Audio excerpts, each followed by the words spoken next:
Tim Allen is trending on Twitter right now. And if you weren't aware, anytime a conservative trends on Twitter, it's not a good thing. Just look at Chris Pratt. They try to cancel him almost every other week. Or Gina Carano, who they recently did cancel, at least to some extent. The leftist Twitter mob goes after any conservative when they think they've stepped out of line or said something they shouldn't have. So what exactly did Tim Allen do?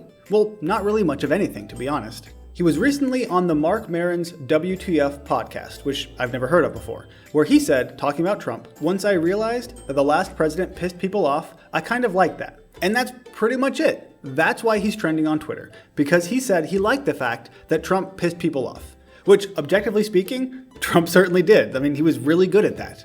He's just saying that was, kind of a positive thing. And to an extent, I can see where he's coming from. Now, before I get into that, I need to put a disclaimer that sure, Trump said a lot of things he shouldn't have said, he went too far, and he tweeted every other second. And he shouldn't have done that. And I think that's in large part why he lost the election, because he didn't rein it in as much as he should have. On the other hand, I think the reason that he was elected president in the first place is because conservatives were sick and tired of being attacked and having to just sit there and take it and pretend it didn't exist.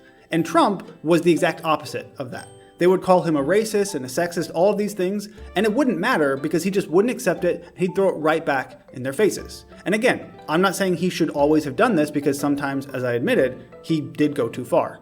But I am saying this is why, at least to some extent, he is still very liked by a lot of conservatives. Because he doesn't just sit there and take it, he fights back. And many people think that's what the conservative movement needs right now. But before we go any further with this, make sure you subscribe to my channel so you can continually get news like this straight into your video feed. And leave a like and a comment to help out the algorithm, I'd really appreciate it. But let's not pretend that Trump is the only conservative being attacked by the left-wing media or the woke mob, because it happens no matter who you are. If you are a conservative, or at least conservative-leaning, and you're vocal about that, you're going to be attacked. We see this right now with Tim Allen, with Gina Carano, with Chris Pratt, with almost everybody, especially with politicians. Just consider the fact that in 2005, Bush was being criticized as a racist because of his, lack of response to Hurricane Katrina. And if you have a problem with the logistics of his response, that's fine. But then they said he was a racist because he didn't care about black people, apparently. Or Mitt Romney. He was called a sexist because he had binders full of women. And there were plenty of articles like this one talking about those binders. Or if you want a more recent example, just look at Ted Cruz. In the middle of Texas freezing over, he decided to leave and go to Cancun for a very short vacation. Now, I don't think there's anything immoral with what he did, but it certainly was ill-advised, politically speaking. As a politician, it's a horrible look, so he shouldn't have done that. And it wasn't a great thing. On the other hand, compare that to the fact that Andrew Cuomo in New York, for over a year essentially, literally hid COVID-19 death statistics from the public and from the government because of reasons. According to one of his close aides, they said that Trump started tweeting that we killed everybody in nursing homes, and he started going after all of these other people as well. And they weren't sure if this information was going to be used against them or if there was going to be an investigation. So they essentially decided to hide the information and to pretend that someone who died in a nursing home, if they were actually in a hospital, that didn't quite count as a nursing home death. Now, compare those two things very briefly. Ted Cruz going to Cancun when he shouldn't have, or Governor Cuomo and his administration literally hiding COVID death statistics.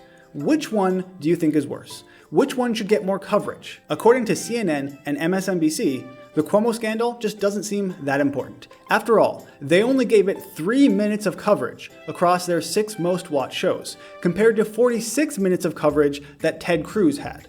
Not only was Ted Cruz trending on Twitter, but even his dog Snowflake was trending because Ted Cruz was such a horrible, awful guy, he left his dog at home with a dog sitter. And I realize at this point maybe I'm rambling a little bit, but let me connect the dots. If you're a conservative, no matter what you do, you are going to be attacked. That's just it, plain and simple. Whether you're George Bush, or Ted Cruz, or Mitt Romney, or Donald Trump, you're going to be attacked. So your options are stay silent about it, try and be polite and push back, or go full Donald Trump mode and just hate on everybody who attacks you. And that's what Trump did. And sure, it doesn't bring many people together, it is a little bit more divisive, but at the same time, conservatives in large part are sick of just being accused of racism and sexism without any real evidence. And so Donald Trump, he didn't take any of that. He just pushed back and said, you know what, this is stupid, you're stupid. And in my opinion, that may be why he has such strong support among the conservative base. And this is essentially what Tim Allen is saying.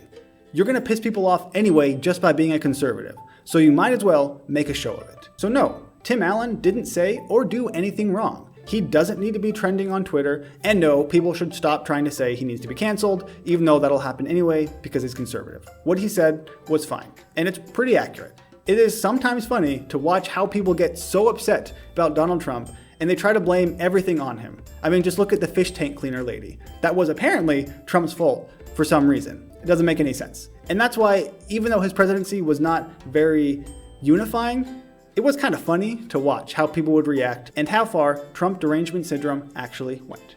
But let me know what you think about all this in the comment section down below. And more importantly, can you think of any other instances where a conservative was attacked for literally no reason that a Democrat would have gotten away with scot-free? Let me know what you think. As always, thank you for watching, and I'll see you next time.